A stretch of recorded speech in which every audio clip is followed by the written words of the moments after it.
Katani, Kenya, Auketa, Solo Tamani, Maye de Solo.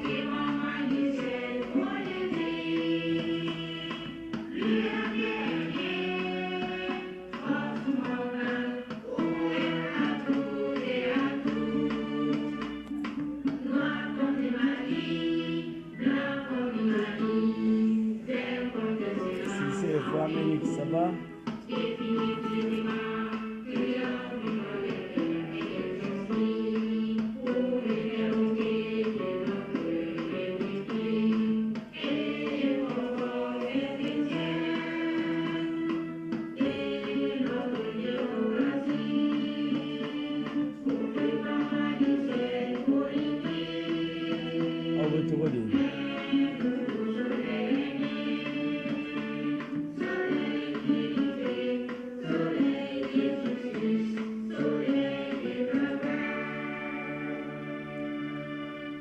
Salam alaikum Malion. A'udhu billahi minash shaitanir rajim. Bismillahir rahmanir rahim. Allahumma salli ala sayyidina Muhammad wa ala ali sayyidina Muhammad wa sallim. Kapo ka fawe dron. An konta ma to dafa sino fo itene arasa ma fe mun fo bi bu la ka plateau kan. Aya be fo ka ban. Arasa effectivement iye mun fo iye tiɲa de fo. Mogo be baga Karim ma. Mais buba be mun kɛ duguma. Aka juguni Karim ta chien kɛmɛ. Et puis Ibeka est mon faux, c'est vrai. Bouba est homme d'affaires de, mais homme d'affaires jumɛn kelen do. Citoyen là, c'est ka baara kɛ dɛ. Homme d'affaires jumɛn de do. Homme d'affaires mun do, mun bɛ balo faso jeli la, mun bɛ balo fantanw jeli la, mun bɛ balo jamana kɔnɔdenw jeli la. Bouba ka teriw de b'a bolo la kɔnɔna la. Bouba de bɛ olu kɔfɛ, a marché bɛ sɔrɔ n'a ye.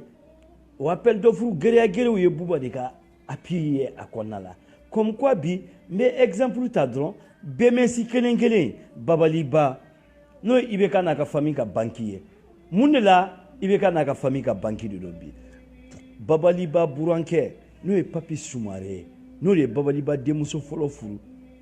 O de intime meilleur nta don ma photo français là. Karim Dakawili tereke do, kana do famille kono, Bibu Dakawili tereke do, sous couvert ko garage de bubolo. Bi oba disi gosi ka foko milliard ba bolo konna la.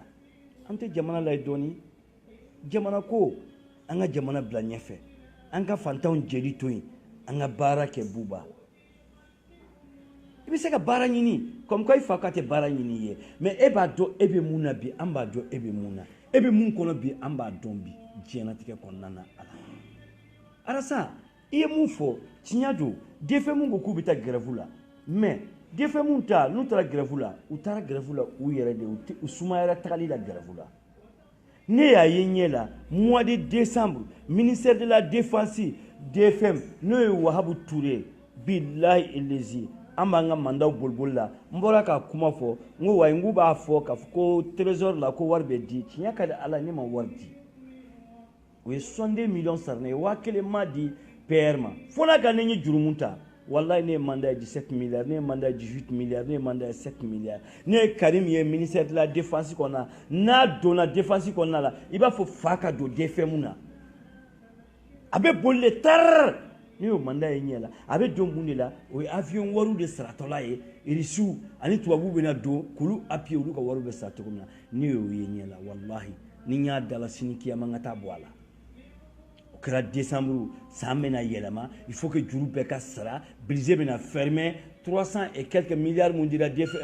ministère de la défense na an ka utiliser o kɔrɔ ye o de ye diɲɛlatigɛ kɔnɔna la mais Karim Keita Buba Keita n b'a fɔ aw ye dɔrɔn de comme quoi mɔgɔ dɔ ye mun fɔ n t'o tigi tɔgɔ fɔ i bɛ ka n'a ka famille kɔngɔtɔ de nana jamana in kɔnɔna na ninnu teriw bon bi u b'a fɛ ka dumuni kɛ k'u fa u ye dumuni kɛ k'u fa ka an ka waganeba k'o bila fayiti la wari tɛ yen bi a tɛ yen sini o bɛ fɔ aw ye dɛ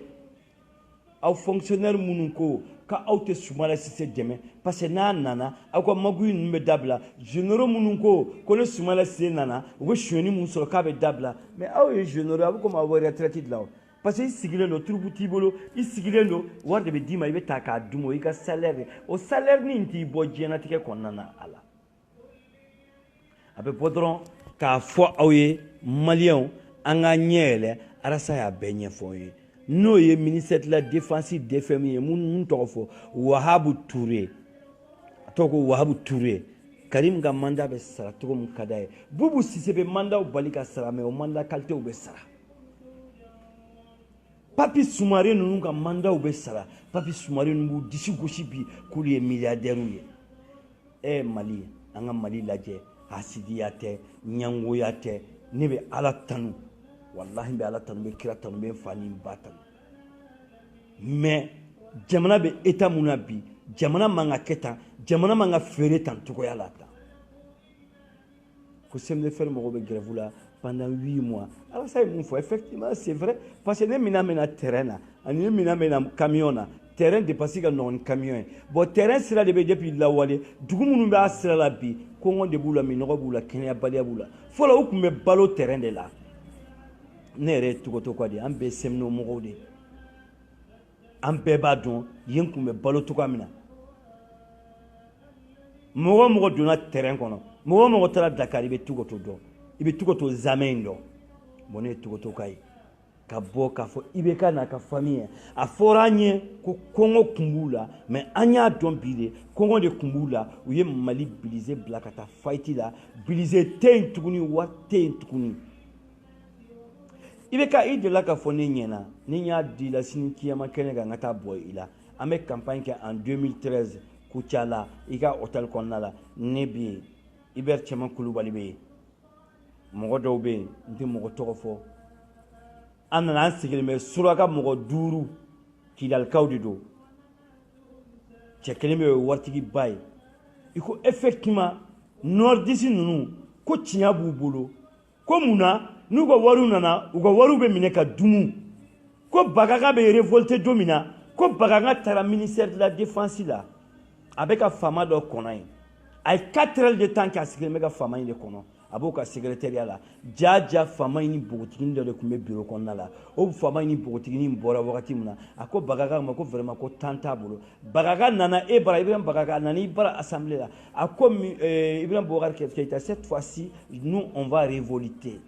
k'u bɛ kɛ rebelle ye i ko k'i y'a deli k'a kana kɛ rebelle ye ko non a ye fɛn f'i ye i ko tiɲɛ ka di Ala ye raison b'u olu de bolo ni e kɔni nana nord car kelen a tɛ tila kɛ ka yɛlɛ sanfɛ ka jigin duguma ka yɛlɛ sanfɛ ka jigin duguma bon o tɛ seere jamana ye n'o tɔgɔ Wahabu Ture ne de y'a fɔ ne berden b'a bolo ne sanpɛrɛn b'a bolo n sigilen bɛ n ka bureau kɔnɔna la yan n y'a fɔ baara tɛ yen bi bon bɛ di bogotigininw de ma bon bɛ di terimuso ka go dɔgɔninw de ma bon bɛ di muso dɔgɔninw de ma bon appel d'offre kan ka kɛ marché mun na u b'a bila ka taa marché public la k'a ranger u yɛrɛ ni marché mun ma se 25 millions ma même les 24 millions 990 900 n'o de don i bɛ se ka kɛ giriya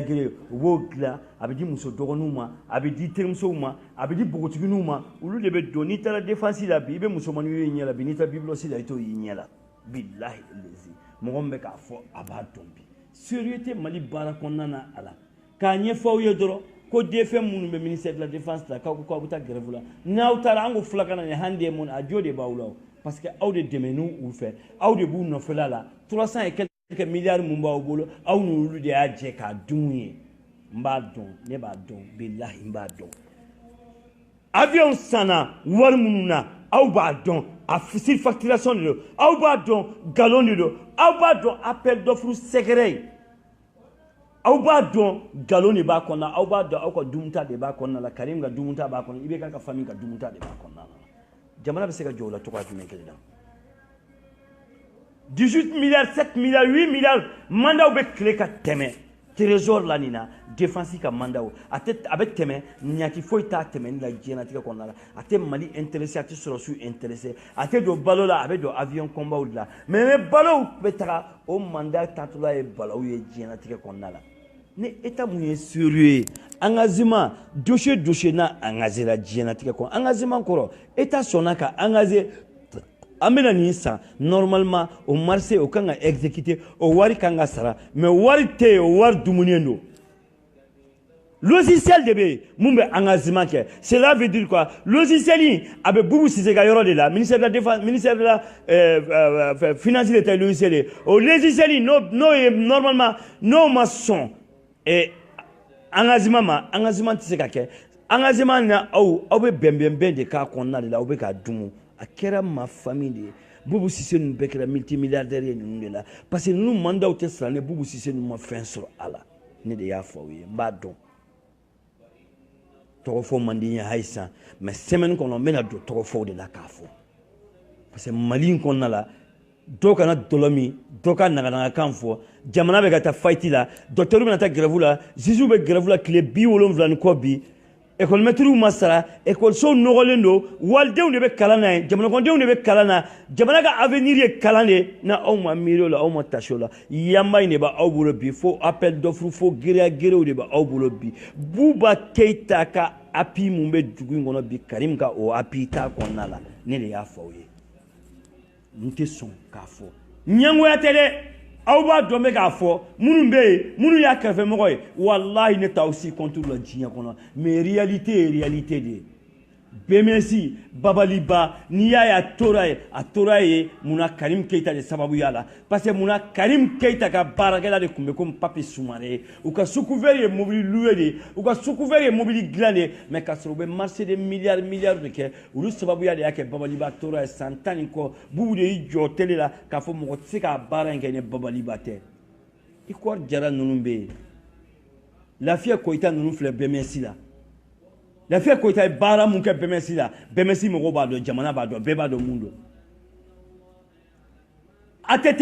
de ye Mali ka compte ta k'a bila BMS la ka Lafiya Koyita bɔ BDM na ka na n'a ye BMS la Babaliba kɛrɛfɛ o y'a sɔrɔ client bɛɛ bolila Babaliba bɛ tile ka mɔgɔw dɔgɔya a tɛ juru di mɔgɔ ma ni entrepreneur tɛ entrepreneur fɔ a bɛ mandat de sa u bolo entrepreneur bɛɛ b'a dɔn bɛɛ b'a dɔn mɔgɔ bɛ yɔrɔ jɔ kɛ u b'a dɔn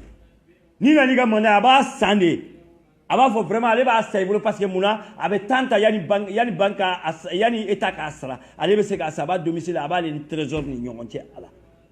Lafiya Koyita nacogo filɛ nin ye olu ye maa kunkolomaw ye u bɛ se ka clientw nɛgɛn ka na clientw b'u bolo ka na olu tɛ lajɛ ko Babaliba de bɛ ka continuer jusqu'à présent ka taga n'a ye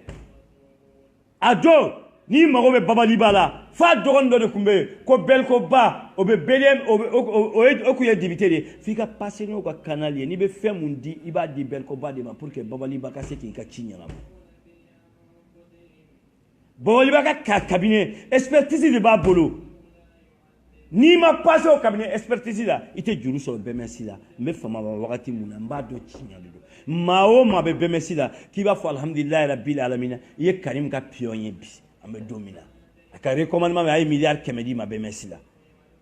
anw ye don ɲɛ la a tɛ tile la commerçants bɛ fonds demander ka na BMS dɛmɛ k'a juru don BMS la BMS bɛ tila k'a sara olu ye mais bi olu si tɛ se ka kɛ parce que danaya tɛ yen bi k'a fɔ jamana wɛrɛ mɔgɔw b'u ka wari ta k'a di Mali ma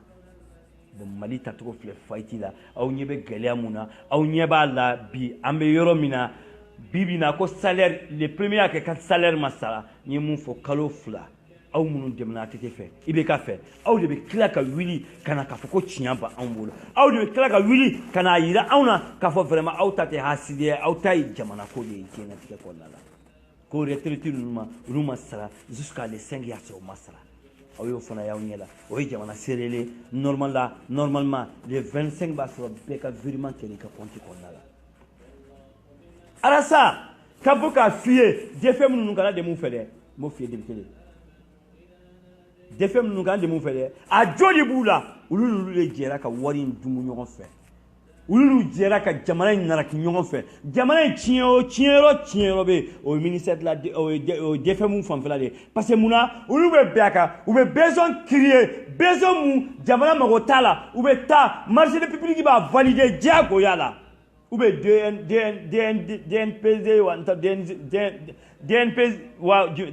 DNP olu b'a valider diyagoya la n'u y'a valider u bɛ na u b'a kɛ gere dafu a bɛ se ka a kere a ma maa ɲininka a bɛ se ka fɔ 1,3 millions di i ma marché la n'a y'a diya a b'a éclater k'a kɛ miliyari ye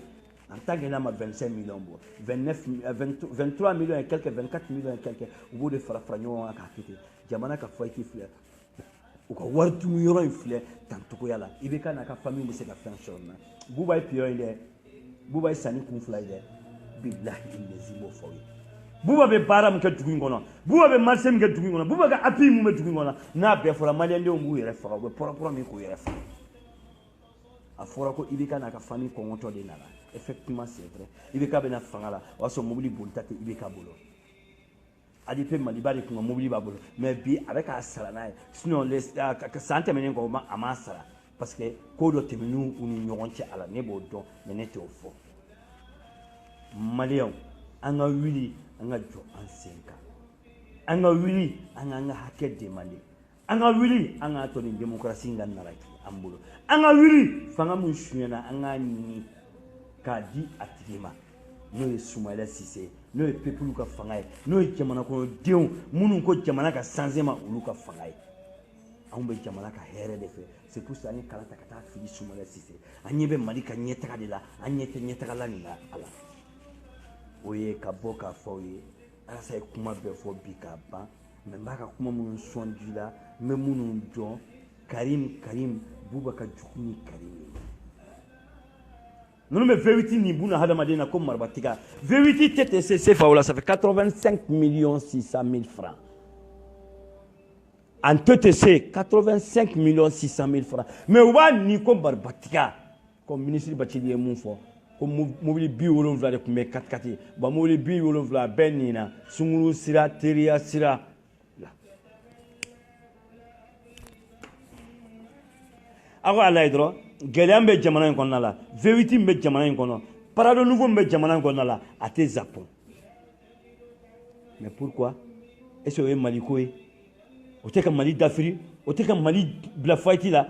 na aw fonctionnaire sigilen bɛ aw ɲɛ b'o la aw b'o lajɛ an tɛ kuma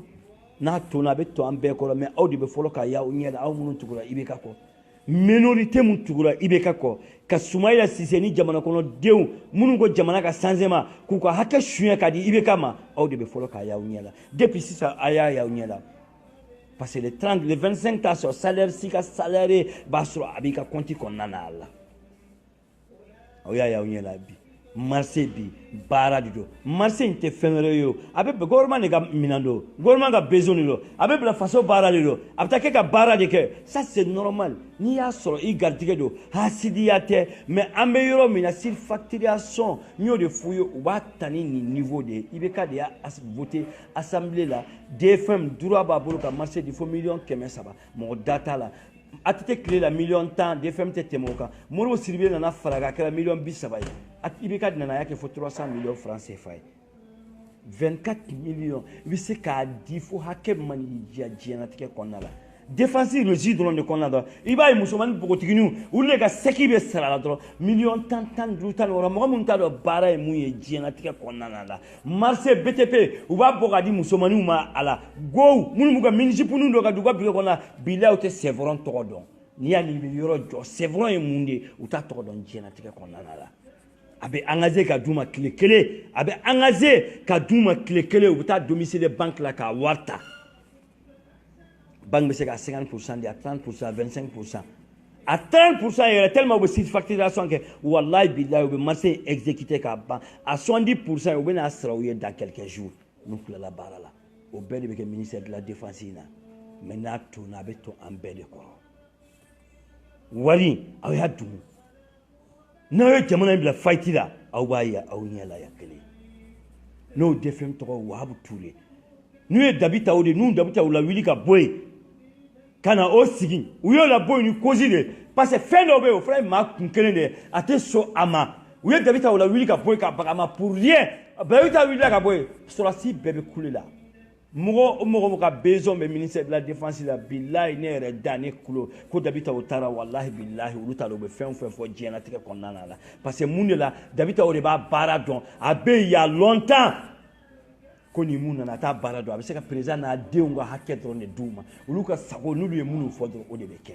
awɔ ne de y'a fɔ wallahi n y'a fɔ wallahi bilahi n bɛ sigi n'a a conséquence n'a fɛn bɛɛ diɲɛ kɔnɔ k'a fɔ i bɛ ka n'a ka famille ka wari fanba a bɛ bɔ ministère de la défense la u bɛ mun demander n b'a dɔn fana ka d'a kan Mali ko an ka jamana lajɛ jamana in o de bɛ bila ɲɛfɛ a la dɔɔni nin fɛn datugu la nin a datugu la nin bi n'i bolo duguma dɛ datugu la caya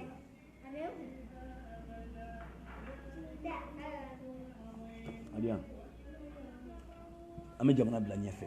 an bɛ mun ko to yen mais an b'a fɔ dɔɔni de don ka na n bɛ don a la walahi n bɛ don a fɔli la n'a bɛ e kɔnɔ ko ne bɛ k'e hasidiya de bilahi ne tɛ hasidiya diɲɛ kɔnɔ ne bɛ ɲɛbɔ mɔgɔ fɛ mais ne tɛ fɛ e la sa ne tɛ hasidi ye ne bɛ ka tiɲɛ fɔ faso wari bɛ ka ta ka da aw ma cogo min na aw bɛ k'a dun cogoya min na ka sɔrɔ jamanakɔnɔdenw sɛgɛnnen don ekɔlidenw filɛ nin ye ekɔli ninnu filɛ nin ye aw y'u kɔnɔna lajɛ bɔ cogoya min na bi an bɛ cogoya min na n'i y'a mɛn jamana kalan de don n'i y'a mɛn jamana lakana don n'i y'a mɛn jamana kɛnɛya don n'i y'a mɛn jamana sariya don sariya tɛ ka bato jamana in kɔnɔ sariya tɛ yen ziziw bɛ grève min na ko 2 milliards n'a kun y'aw di hali na aw kun ye 600 millions di walahi u bɛ jɛn n'a ye parce que fo ka bɛn nin fɛn bɛɛ lajɛlen diɲɛlatigɛ kɔnɔna la ko e seri fana taara ko wa ko ziziw ka don ka t'u ka baara kɛ bravo seri kɔni mais ne delila ka kiiri dɔ tigɛ ne ko depuis ala ye n da diɲɛ kɔnɔ ma progrès ye mun bɛ tiɲɛ fɔ comme comme quoi Alasa delila ka mun fɔ Mali progrès b'a ɲina premier plaignant bɛɛ lajɛlen de ye raison b'a bolo ne y'a ye ɲɛ la premier plaignant e nana dossier lajɛ ne de sigilen ɲɛ ne kumana ne ko o don n bɛ wari bɔ n poste kɔnɔ k'a sara a tigi pour que a ka bila i ko nka n ye kuma expliquer yɔrɔ min na dɔrɔn Serifu ko ma ko non ko n ka n jɔ fɔlɔ i ye dossier dayɛlɛ i y'a kalan i ko mais ça c'est pas vrai ninnu ye kuma fɔ e ye cogo min na kuma t'o cogoya la suma walahi n tɛ k'a da i la tiɲɛ de don i y'a fɔ i ko kuma t'o cogo la ko kɔnɔ c'est pas k'u ka an ka cɛ bila ka taa ko ka ko bila ka taa juge d'instruction na u taara u y'a vérifier a sɔrɔla ka don dossier montelen de don galon de don ka da a tigi kan mais ne ko a don bravo Serifu mais ne ko non aujourd'hui Serifu ko ne parce que pourquoi e man ka sɔn ka dɔnni jouer la k'a fɔ ko jugew ka don ka taa baara kɛ jugew bɛ taa mun de baara kɛ jugew bɛ jugement de kɛ la u b'a kɛ a da bɛ goya ne la a juge ni n y'a sɔrɔ sisan n b'a ɲimi i y'a faamuya a b'a kɛ e bɛ content olu kan ka sécuriser ou bien olu man ka sécuriser normalement Mali kɔnɔ zizi o zizi bilayi lésigalikɔrɔ kelen kan ka bila a kɔ ka marifa d'a ma ka ordre d'a ma u y'o de demander u y'a kɛ mun demander aw de taara expert kɛ expertise taara expert kɛ Afrique de l'Ouest kɔnɔna la k'a jira ninnu ye mun demander a ka nɔgɔn n'a bɛɛ lajɛlen aw y'a accepter k'a signer n'aw tilala ko wa o don Konate de y'a signer et ministre de finance i y'a signer a don ministre de finance ma changé dɛ i y'a signer aw tilala ka ban o ma o la état sérieux jumɛn bɛ yen o ye yɛrɛ sago ko état de ye o mun ka di i bɛ ka n'a ka famille u bɛ k'o de kɛ jamana kɔnɔ Mali dirigeant sigilen don u bɛ k'a lajɛ mais n'an bɛ taa an bɛ se mais n'a fɔra a bɛ to an bɛɛ de kɔrɔla la o la Alasa ye fɛn minnu fɔ bi n k'o ye kuma ban mais ni dɔɔni min bɛ ne fana kɔnɔ hakili perefu minnu bɛ ne bolo ne fana bɛ bɔ k'o de fɔ jamana kɔnɔdenw ye k'ale t'a tɔ dafa n'a a ye sinon walahi a ma fɛn fɔ mun tɛ tiɲɛ ye diɲɛlatigɛ kɔnɔna la. A ma fɛn fɔ mun tɛ tiɲɛ ye diɲɛlatigɛ kɔnɔna la. Fuseni a t'a kɛ de ko direct ngo mi minɔ tɛ ko direct ngo mi minɔ tɛ ko me direct la me tila k'i wele jɔn don don n ka bureau kɔnɔ a fɔ k'u ka n ka bureau yir'i la aw y'a faamuya c'est ça i bɛ ka n'a ka mɔgɔw taara nin tournée mun na bi a tun bɛ se ka dɔ bɔ ziziw ta la an bɛ se ka kuma pour le moment jamana bɛ gɛlɛya kɔnɔ pour le moment sanction économique b'an kan aw ye 500 de demande an ye 300 minɛ bon an b'a lajɛ an bɛ se ka nin gardien hakɛ bila aw kɔrɔ e ko gardien minnu bɛ formation na a la Alasa ye mun fɔ e ye mɔgɔ minnu bɔ k'a jira don min na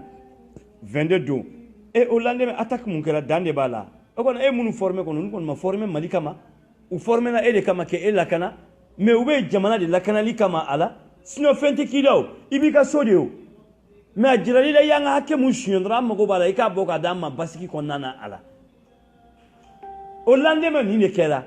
ne nana fɔ ziziw ɲɛ aw nana fɔ ziziw ɲɛna ko non pour le moment ninnu bɛ formation na u bɛ ka formation kɛ Bamako de kama ou bien u bɛ ka formation kɛ yɔrɔ jumɛn kama d'après i bɛ ka an bɛ fɛ ka mun don mais n bɛ mun fɔ aw ye Mali dirigeant n'a tonna a bɛ to an bɛɛ de kɔrɔ diɲɛ Katile wari min bɛ pɔnpu la i ka boisson ji san ka nin yan boisson ɲɛ y'a faamuya n'a tunna a bɛ tɔn an bɛɛ de kɔrɔ maliyɛnw ka bɔ boisson ni ji ayi boisson dɔ na wari bɛ pɔnpu la boisson dɔ san ji y'a faamuya ka bɔ k'a fɔ aw ye dɔrɔn Habib Thiam salamu aleykum maliyɛnw an ka wuli an ka ɲɛ yɛlɛ Mali dirigeants minnu da bɛ tulu la u bɛ ka tɔw jeli min an ka jamana lajɛ an ka mɔgɔ ko to yen an ka mɔgɔ ko to yen jamana in i bɛ ka tɛ se k'a mara jamana in a kanu tɛ i b'i ka dusukun na jamana a kanu tɛ i b'i ka denw dusukun na a bɛ se ka Bubu Sise wele an mago bɛ nin wari la nin mandat aw ye nin sara nin mandat aw ye nin sara u bɛ se k'o kɛ mais juge ka hakɛ docteur ka hakɛ a tɛ se k'o kɛ école maître ka hakɛ a tɛ se ka ordre di o ka sara a bɛ fɔ aw ye n'an ma wuli ka an ɲɛ yɛlɛ n'an ma wuli ka an ɲɛ yɛlɛ n'an ma wuli ka an ɲɛ yɛlɛ maliyɛnw walahi bilahi n'a tonna a bɛ tɔn an bɛɛ de kɔrɔla la yan n'an ma wuli ka an ɲɛ yɛlɛ n'a tonna a bɛ tɔn an bɛɛ de kɔrɔ yan bi an bɛ don min na Mali in kɔnɔna la n'an ma wuli k'an ɲɛ yɛlɛ n'a tonna walahi a bɛ tɔn an bɛɛ de kɔrɔ diɲɛlatigɛ kɔnɔna la yan ka bɔ k'a fɔ aw ye dɔrɔn Mali ko tɛ yɛrɛ ko de don Mali ko tɛ yɛrɛ ko de don an bɛ yɔrɔ min na bi an b'a fɔ aw ɲɛna bi Mali bilise u y'a dafiri bi u y'a dafiri sini wari tɛ yen bi wari tɛ yen sini wari tɛ yen bi wari tɛ yen sini k'a fɔ aw ye grève minnu bɛ ka kɛ nin tɛ état sérieux ni état sérieux de don a to o temps di k'a fɔ ko mɔgɔ bɛ nin grève fosa kɛ pendant tile 100 tile 70 tile 60 ni kɔ k'a fɔ ko juges bɛ grève la docteur ye 38 jours kɛ grève la k'olu bɛna segin a kan ko hali sisan aw fonctionnaires sigilen don ka tɛgɛrɛ de fɔ IBK ye ka tugu IBK de kɔ k'aw ka intérêt personnel mais n'a tonna a bɛ tɔn an bɛɛ kɔrɔ Fakoli ye mun fɔ dɔrɔn kuma t'o kɔ an b'o lamɛn an bɛ kuma bila yan an bɛ yɔrɔ min na ni ɲɛ b'a la dɔrɔn jamana ko tɛ mɔgɔ ko don intérêt personnel ko de don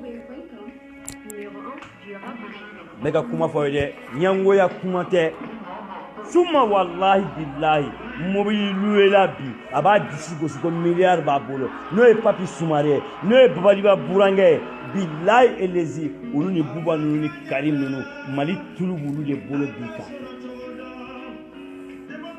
bon o ye Buba ninnu ka pilon ye yɔrɔ la tan Omar Ndiaye ani Seni Basola ça va Dioji ça va bon c'est ça que ni ne bɛ fɔ aw ye dɔrɔn Malien fonctionnaire a bɛ tɔn an bɛɛ de kɔrɔ kelen kelen bi turu bɛ justice la sini turu bɛ e fana ka service la sini turu bɛ e fana ka service la ORT mɔgɔ mun yiral'u la dɔrɔn olu y'a faamuya a fɔra ye ko n'u ye grève kɛ u bɛ compte rendu kɛ publicité bɛ kɛ n'o wari in b'u bolo k'a dun mun bi k'u bɛ compte rendu kɛ gouvernement ye c'est pour cela ORT bɛ IBK de ka a b'a ta IBK ka damanda de ma ni IBK ye mun fɔ a b'o de kɛ n'o ye Nfa Sidiki ye jamana ko tɛ intérêt ko don mɔgɔ ko de don mais an ko jamana an ka jamana lajɛ an ka jamana bila ɲɛfɛ an ka mɔgɔ ko to yen an ka intérêt personnel to yen marifa ta dusu foyi tɛ anw kɔnɔna la parce que an bɛ fɛ an ka jamana ka jɔ an ka jamana bɛ retard de la an ka jamana bɛ retard de la oui Mali douanier an bɛ na aw kama semaine wɛrɛ a bɛɛ bɛ n bolo kɔnɔna na la Mali douanier surtout pétrole alasa ye n fɔ tiɲɛ don dɛ u bɛ juru ta commerçant bolo en avance Mali douanier ne b'o dɔn n b'a bɛɛ fɔ kelen hali société minnu bɛ juru di n b'a société u tɔgɔ fɔ jamana ko tɛ yɛrɛ ko don na aw de bɛ dɛmɛ IBK fɛ k'an ka hakɛ naraki ka jamana ka intérêt naraki na aw ma miiri aw ma taasi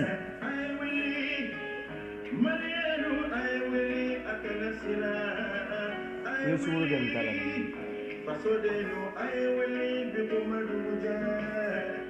an b'o dɔn ni ye dimanche an bɛ yen an b'o dɔn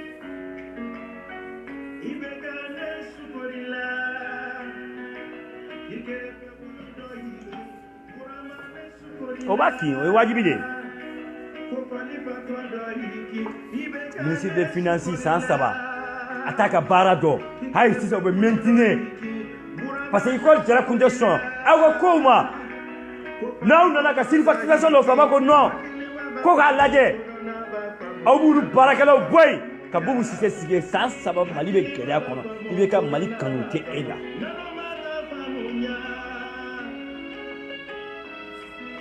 école ka boy mo badi ne be mo finance mérité mo te bubu sise o mo kemeni mo be mo be finance mérité mo te bubu sise sans saba mani aw yɛrɛ k'ale tigiya k'a lajɛ ministre tɛ ko bubu sise ni mun ma ɲɔgɔn jaabi a tɛ même ɲina ministère de la défense la bubu sise 40% tigɛ ka b'u ka budget la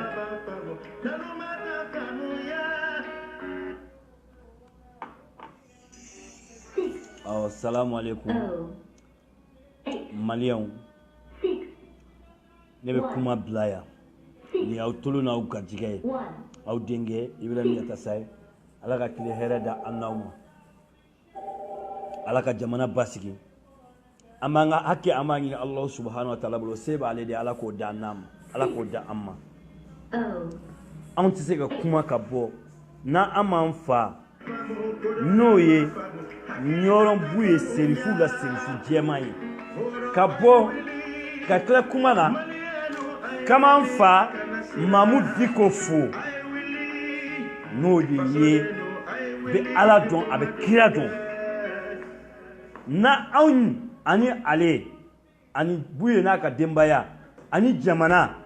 an y'a kalifa ala ka sebaya sinsan la ala de b'o sebaya gundo dɔn an kalifalen b'o la ala ka wula hɛrɛ da an n'aw ma ala ka jamana basigi